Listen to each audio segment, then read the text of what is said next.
Hey everybody, welcome to the garden. I hope you're having a great day. Shout out to the lemon and lime lovers and everybody in between. It's time for the market recap. And if you're interested in any of the services I provide, please check out the links in the description below for the Patreon and Discord. Okay, guys, so we're just gonna hop right on into the charts. There is some news coming this week, specifically June 1st. But we'll go over that because I do plan to do a recap on that day. So I'll go over that in more detail on June 1st. As of today, let's just take a look at the chart. So starting with the dollar, so looking at Dixie, it's been pretty much playing out as we mapped out, right? Bullish break here, having a nice bullish consolidation here, and I've been calling for a nice little pop up as we made this higher pivot from this low here and tapping into the monthly bullish fair value gap liquidity zone. Now we're making our move up and we get to my first initial area, which is about 103.65, the top of the blue zone, also coinciding with this bearish daily fair value gap. We completely fill that fair value gap. We claim 103.65, and then we come into this fair value gap here, tapping into the liquidity, completely filling this one so we can take it off. And now we are likely going to have a nice pullback here on the dollar to make a new higher low structure, because in my opinion, we are still bullish in dollar, but we should be looking now for a breakdown. Okay, we have nice move up, bear doji, now indecision candle, but leaning downwards, and then again another indecision candle, but now also biased to the downside. So we want to see this breakdown and then create a higher low somewhere in these zones here. Okay, and that's going to lead to a move back towards this descending trend line, the daily downtrend line. So depending on how fast or slow this happens, we could be looking at a move back towards like 105, and potentially, if it takes really long, a move just back to 104, pretty much making like equal highs over here.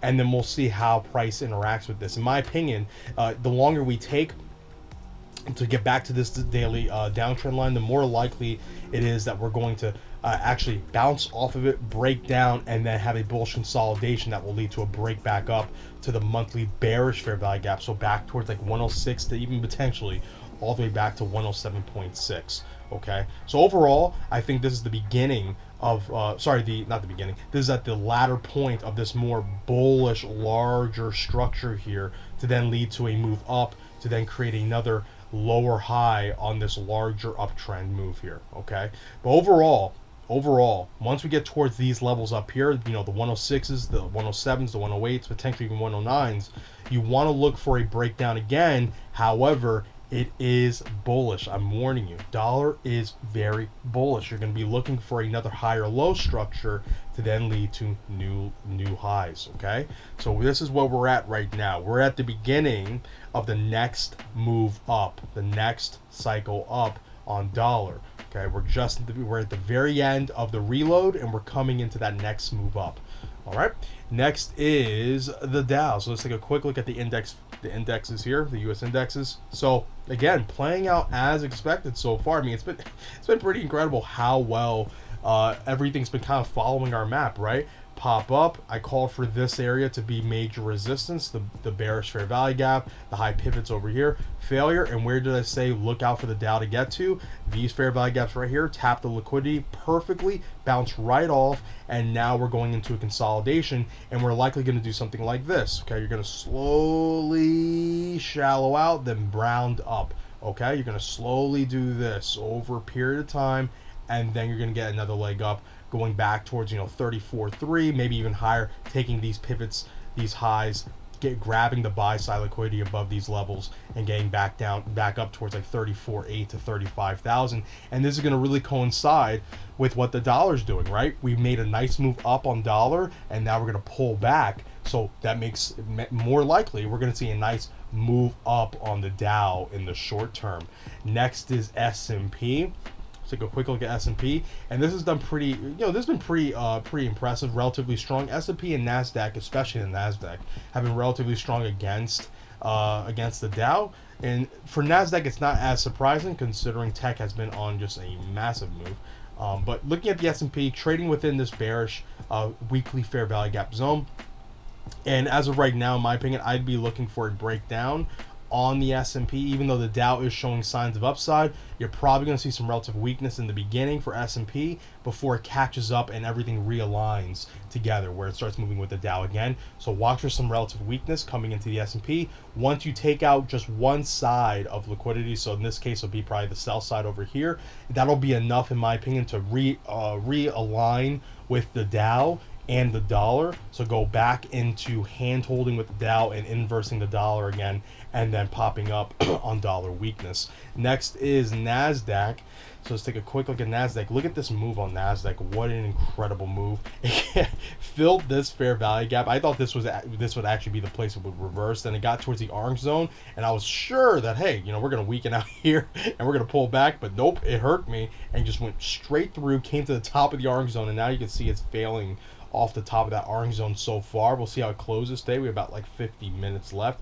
So if this closes like this, or a bear doji, this actually turns into a graveyard doji, or a gravestone, I should say, or tombstone, Jesus, a tombstone, then you're going to be looking at really, really high probabilities of a major breakdown for the NASDAQ. But again, it's bullish. I mean, this has been a massive move. So any pullback here is going to have a bull bias to it, where you took out this high, you took out this high, you're likely going to be looking to make some sort of higher low off of this. Either way, it's going to have, in the end, it's going to go back to hand holding with the Dow. But considering how relatively strong it's been, there's going to be a moment of weakness for both the NASDAQ and the S&P, especially the NASDAQ, and it's coming. It's coming. But I would see this as an opportunity to try to get a reload in. Again, if the dollar's going to have any sort of weakness, you're likely going to see it kind of match up with the dollar.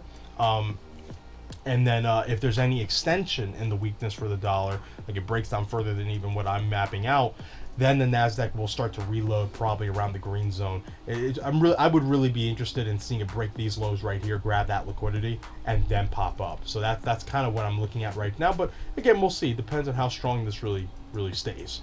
And also what the Fed kind of does, and the whole debt ceiling, how everything kind of maturates out. All right, let's take a quick look at oil, and then we'll look at gold and silver after. So oil continue to trade within this major zone. So as long as we trade within this blue zone, I'm not particularly that interested. I still have a very big bullish bias on oil. Nothing's really going to change that until we start losing like $40 or something. But I don't really see that happening. And as of right now, just continue the consolidation. Nice break up. Then we came back, filled the Saudi Arabian gap, held here, even though we wicked down under this low. And so far we're holding this general structure. We'll see if this daily candle that has definitely been bearish has any continuation to take the lows, or we're just going to continue something like this where we just kind of continue off sideways. And this is actually more likely here as of right now. You have to keep in context with where we're trading. This zone it's like a 3 to 5 year support zone. We're not going to break this overnight. We can go all the way back down to 62.50. I'm still going to be very skeptical that we're going to immediately break it. Where this is going to take a long time. It's very similar to where the dollar's trading, as I've gone over this in past recaps. If you're interested, just go back in a couple of recaps. You'll understand where the dollar and oil are trading. It's going to be sitting here for quite some time, and they are both bullish, especially oil. They're both going to be ridiculously bullish in my opinion for the next coming year. So I don't see any significant downside coming that's going to lead me to get bearish on oil when I look at it on the macro. Now, short term, maybe, you might see a breakdown here, but in my opinion, you're just going to see it consolidate going sideways for quite some time, eventually making its way back towards, like the 80s, and then eventually the 90s, and potentially even back towards the hundreds. Just for a warning, summertime is going to be very, very interesting as we get further into Q3, right? Because we're on the cusp of Q3 here. We got one more month. As we get into there, U.S. oil is going to probably start making some pretty big moves. All right, next is gold and silver. So gold, gold's performed pretty, again, within expectations, got very close. I know my doodles make this kind of unclean. We'll take a couple of them away. So this box here is pretty much just showing you the zone between 1930 and 1890. So we'll take that off. And we got very close so far. I still think we actually get in there, but we wicked just at 1933, and so far we're having a nice little buy up. But overall, I think gold has been playing out generally as expected. Now I am looking for a pull up here, making another lower high. Okay, this will be actually the first major lower high it's made since it's broken structure, right? Made new lows, made its first real lower low. So you have the lows here, and now you have a low here. So you're probably going to see some sort of lower high forming here, or here, and that's going to lead to us getting into this level here, 1930 to 1890. So gold's been playing out fairly, within expectations, following our general path.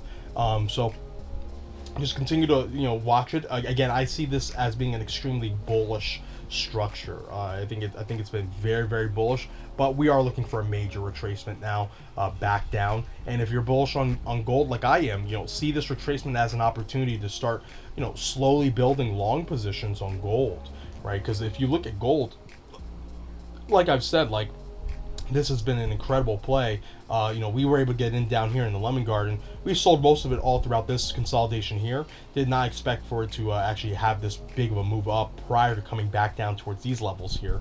But now that we've made it all the way through, we even wicked above the all-time high. Unless you think this is the actual top and this was like a major macro swing failure pattern, which is definitely a possibility, then you're looking for a higher low to be generated somewhere. The first zone will be around 1930 to 1890. Next zone will be pretty much under these lows. I would look for these lows to get taken out, so sub 1800.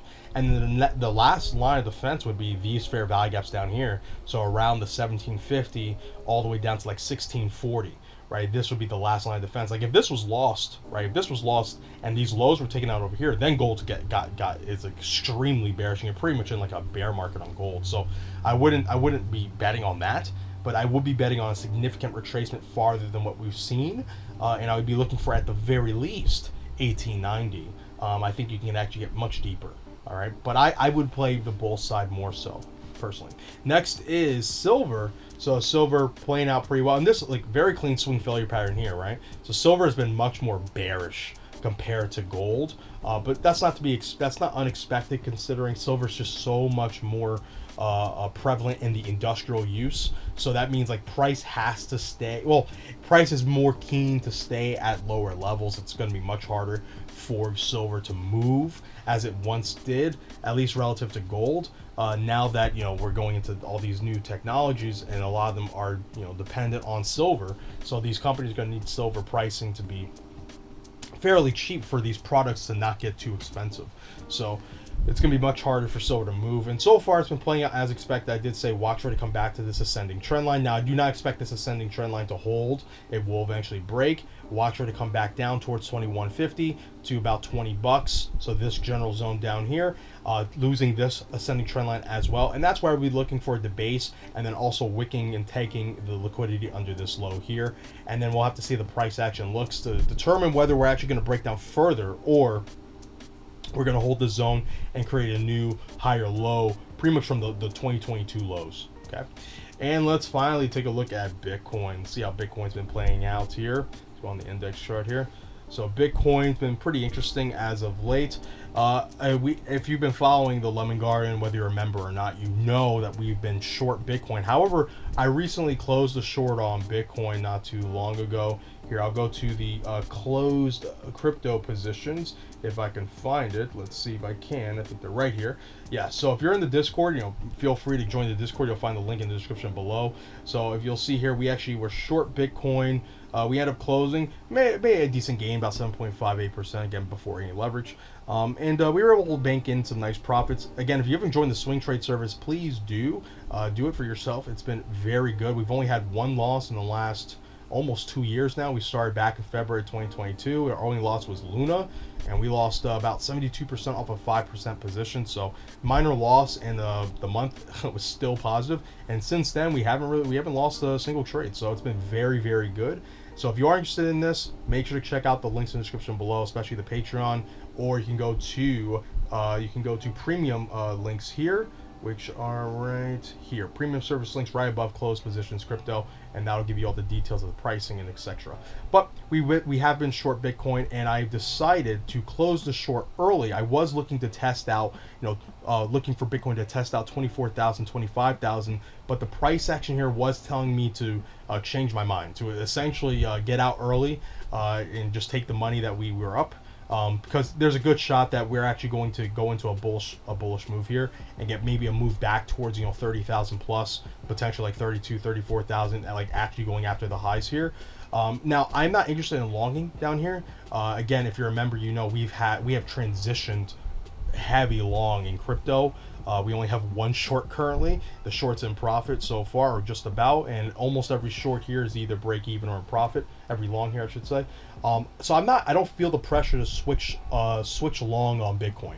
I don't really like this area. I would rather see it retrace heavier, getting back towards my original targets, and that's where I would maybe potentially start looking to go long, build out a long position. Here, not so much. If it does break up, that's great. We'll just be exposed via the altcoin positions. If not, then we'll be looking to potentially look to open up a long at some point as we break down further. But once we get down towards, once and if we should get down towards like 25, 24, just like before, I would say this is like a pretty significant level to probably hold in the short term, and then lead to another low pivot to then lead to another high pivot, and that high pivot will probably be again another lower high. So either way, I think we're in a really good position. If you were looking at Bitcoin, I would actually be bullish. I do have a bullish bias now. My bear bias has changed. But if we do break down, I would see it as more of an opportunity to try and build out a much more significant position on the long side. I don't really like the short side because I don't really like the risk reward. I don't really see what the reward would be. Are you looking for, if you're looking for a major dump of Bitcoin, so you're looking for to get down to what? These lows here at 20,000? I mean, that's a possibility. It's just not likely, not right now. I do see it more likely to get back towards 34,000 prior to it getting down to like 20,000. So might as well be looking for a long position or just being on the sidelines waiting for a better entry, which is what we're doing. All right, guys, so that's it for the recap. Hopefully I made some things clear. Hopefully if you had any questions, I answered them. If not, make sure to leave a comment down below, or again, join the Discord. You'll find the link in the description. Easiest way to get in contact with me is in the Discord. Again, if you are interested in any of those services, make sure to check them out. I do a day trading room, I do swing trade service, and I also do a tutoring service. So if you're interested in any of that, check out the Patreon. You'll get all the details to those services there.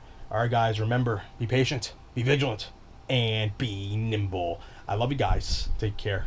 Bye.